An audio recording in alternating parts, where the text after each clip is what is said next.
Tinogamuchirai vateereri veSly Media TV. Zita ndinonzi Daniel Kajere.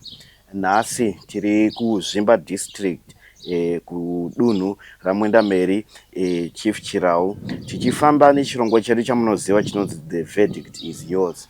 Saka nhasi tafamba tikaenda kuZvimba District timboonawo kuti Mambo Chirau vanosanganawo nenyaya dzakaita sedzepi mudunhu ravo. Saka regai titi mukurukure namambo, tikurukure namambo tinzwe kuti vanobatawo matara akaita seapi. Mwenda Mary, tinokugamuchirai pachirongwa. Sanganai nevatariri veSly Media TV, muzviintroduce kwavari. Ini ndinonzi Mambo Chirau. Ndinotonga munzvimbo yepaChirau muZvimba District. Zita rangu rekuberekwa ndinonzi Charles Atwell Chaputagundo.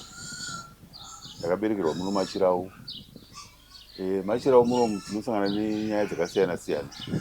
Zvikuru zvematsika nemagariro evanhu. Kukoskorwa kwekodzero dzevanhu nezvimwe zvakadaro zvakawanda zvatinobata munomu. Dzimwe nyaya dzacho dzinosanganisira kuti kunoita makuna-kuna, kupiswa kwemoto, kusagara zvakanaka nevamwe, zvakawanda zvatinobata zvinoita netsika dzechivanhu. Dzimwe nyaya hatitonge tinotoita basa rekutotsiura kuti vanhu vagarisane zvakanaka. Chinangwa chero chekuva matigere nerunyararo norugare, vanhu vagarisane zvakanaka. Nzvimbo ineyi ndine masadunhu matatu, vanhu vava vari pasi pangu, masabho ma200. Saka vanhu vese vava vanoripota kwandiri. Saka masadunhu vangu vanobatsira kutonga. Vanotonga dzimwe nhau dziri pasi. Dzimwe dzakurawo vanoisa kwandiri kunoku. Saka ndiri pamusoro penyaya dzese idzi. Tinotenda kuti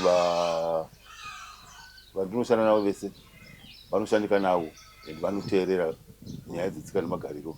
Ndonyaya hombe kuti tichekedze tsika dzedu dzechivanhu, vana vakomana nevana vasikana vachangokura ava, nyaya dzekudhakwa kwevana, mabasa atinotsiura iwaya kuti kurumwa zvinodhakwa kusavemo, vana vange vachiita zvinhu mabasa emaoko vachizviraramira. Nzvimbo inoyi inongoti dambudziko rongoti mvura yedu segore rapfuura yakaita shoma, asi kana mwaka wakanaka tinokohwa zvakanyanya chaizvo kuti kana paJMP vanoziva kuti maChirau ndomunobva chikafu chakawanda. Zvokureva kuti nyaya yechikafu hatina yekushupika nayo, kuti gore racho ranga rakaipa. Saka vanhu vari kutambura nenyaya yekuwana chikafu. Hurumende iri kubatsira chaizvo pano nepapapo, asi munongoziva kuti munhu haagutsikani, anongoti dai zvanga zvaramba zvichiuya mazuva ese. Tinotenda kuti mwaka uri kuuya kuti ticharima zvakanaka, vanhu vaona chikafu chakakwana. Kana kusina nzara vanhu havanetsi, kana kutonga vanhu vakaguta kunonakidza. Kana kuine nzara kudai so zvinotonetsa kuti kana ukamuti ripa chakati anenge asina chokushandisa. Wanguva mutemo ngoti unongoisa chiga chekuti ripa, asi uchiziva kuti anga ripenei sadza asina. Saka ndo zvinhu zvatinotasana zvino mudunhu medu munomu. Idunhu zvakanyarara chaizvo. Vanhu vomunomu vanoshanda, vanhu vanofara chaizvo. Nguva yezvi chakana yasvika, munhu wese wese anoona paanobata. Muno maive nedambudziko rekuti vanhu vaitema miti zvakanyanya, asi patakapinda pachigaro nenyika ine yakutanga kupfeka kuti yakuchengetedzwa, hakuna muti unotemwa usina mvumo yaSABHU. Kana patoita dambudziko vanotokumbira kuna SABHU kuti enda pamuti wakati unotema mapazi matatu, kuita dambudziko iroro, basa rofamba. Tine nyaya yemoto, inyaya zhinji dzandiri kunyanya kutonga panapa ndedzemoto kunyanya, asi hatimboregeri munhu achienda asina kutongwa. Tinoda kuti nzvimbo yedu tichengetedze miti iyoyi kuti irambe iripo, inenge isingapiswa nemoto. Inofanirwa kunge iripo, imwe inomera mumapani, ikatsva nemoto hauchakura. Mbeu inenge yaenda imomo inobva yatsva iri diki. Saka nyaya yemoto tiri kurwisana nayo zvikuru. Anenge angopara moto iye yapadare tomutonga. Tiri panyaya yemoto ipapo, Mambo, tiri mudare, ndinenge ndaona paita mbiri dzakadaro. Ndeipi yambiro yamungapa kuvagari vemuno kana kuti vese vari kukona nyika yese yeZimbabwe, tichitarisa kuti nguva yechirimo iyi ndo panonyanya kuita nyaya dzemoto idzi? Ndeipi yambiro yamungapa vanhu vakateerera? Yambiro ndingapa vanhu ndeyekuti hakuna chinhu chakashata semoto. Mbavha iri nani inosiya moto, unoparadza zvese. Kana matera maona kuti pane misha yakatotsva, magadhani anoraramisa mhuri ari kutsva, vana vadiki vanobuda kutamba nemoto. Pane yandambo yatasangana naye padara pemwana akabuda nemoto panze, chimwana chidiki. Saka mwana iye aikwanisa kupiswa nemoto akatofira ipapo. Saka moto chinhu chisizi chekumbotamba nacho. Saka tinoti vabereki, chengetedzai vana, chengetedzai machisa. Ngozi nemoto ngadzigare dzakavharwa, vanhu vasave nemukana wekutamba nemoto, nokuti moto unoparadza.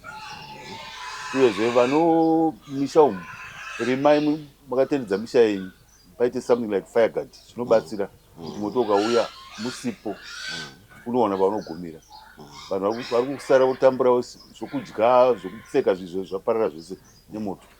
Saka vandoyambira vanhu vangu kuti no, musatambe nemoto, moto unoparadza. Tiri mudistrict menyu Mambo, kuno kwazvimba tinombonzwa nyaya dzekubiwa kwezvipfuwo kunyanya sei mombe.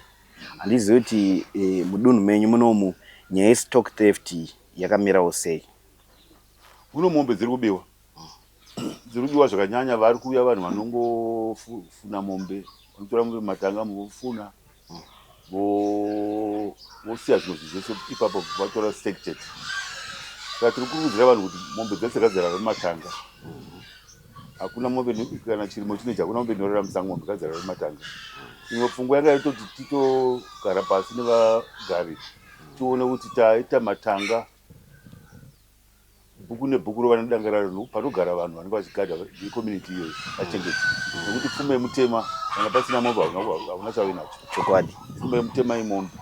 Saka uyezve nokuti kana paita mumwe munhu vanhu vasinganzwisi munharaunda vakurumidze kuripota.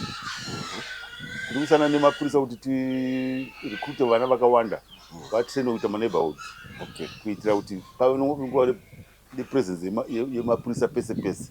Vana vemunharaunda varivo vanochengeta nzvimbo yavo yavanogara. Tiri ipapo zvekare, pane nyaya dzezvinhu zvikunetsa izvi zvinodhaka, madrugs zvakaita sana mutoriro. Handizivi kuti mudistrict menyu muno makambosanganawo nematambudziko evanhu vanenge vakatora izvozvo zvakaita seizvozvo, vachipara mhosva, vachivhiringidza vanhu, vachibira vanhu, kana ingava violence chaiyo? Zvirimo zvakatonyanya, asi ngoti muno mumaruwa muno zvinoita zvishoma, nekuti hazvizofanani, nokuti kuuya kwazvo zvimwe zvacho zvakawandira mumadhorobheni. Asi muno anenge atova munhu auya ozointrodusa system yacho munomu. Saka tiri kugara pasina vabereki matinosangana mese mumasabu, tichivayambira kuti vana vanoparara, ende nyika inoparara nenyaya yekudhakwa iyoyo. Tinotarisira kuti muvana vemunhu munobva vatungamiri vamangwana vachatichengeta kana tatemberawo isusu. Saka vacho ivava voparadzwa nemitoriro nezvinodhaka izvizvi. Handione kuti nyika ingaine mberi. Inoita uri hondo yokuti tirikutoti vabereki vese sungai dzisimbi. Zvinezvi tirikunzwa kuti dzimwe vakomana kana nevasikana zvisina mutsauko, nevasikana vese vakuita saizvozvo. Saka kutoparara kwedzinza ikoko. Saka ishoko ratiri kupayira pese pese patinosangana nevazhinji. Tinoziva kuti madzimambo ndimi munochengetedza chiwanhu chedu chese chinoitika munharaunda dzedu. Asi mazuva ano kune vanhu vemazera echidiki, atingati vana ama2K, havachatengetedze hunhu. Ndeipi yambiro yamungapawo panyaya dzechivanhu dzedu nehunhu hunotarisirwa pamunhu wechitema? Isu tinoti kazhinji kacho vanhu vakuru vari munharaunda vanosungwa kusununguka kuti vataure nevana vadiki. Kazhinji chinonetsa kuti vanhu vazobuda mugwara nekuti paita muganhu wekuti ava vakuru ava vadiki. Saka panosungwa kunge paine kudyidzana kwevana vadiki nevakuru. Tinotokurudzira kuti vanhu vakuru vabve zero vaya vanosungwa kuwana masessions avanoenda kuzvikoro vachinodzidzisa vana tsika nemagariro. Tinofadza kuti kuchikoro kwacho vane malessons akadaro ekuziva kuti iyi subject inodiwa muvanhu. Saka vanhu vakadzidzisa tsika nemagariro vari vadiki, hapana chinorema. Vanhu vanobva vapinda munjanji ipapo. Asi zvinotangira mumba muna mai nababa. Chokwadi. aiwa tinokutendai mambo nenguva yamatipa iyi kuti tikurukure seSly Media TV tingotenderera kumatunhu akasiyana siyana nyika yese tichiti vanhu vaonewo zviri kuitika munzvimbo nematongerwo anoitwa nyaya ikoko nemadzimambo. Saka tinokutendai kwazvo nemukana wamatipa. Atende. Animated videos for only $20. Take advantage of this limited time promotion to bring your ideas to life with stunning animations.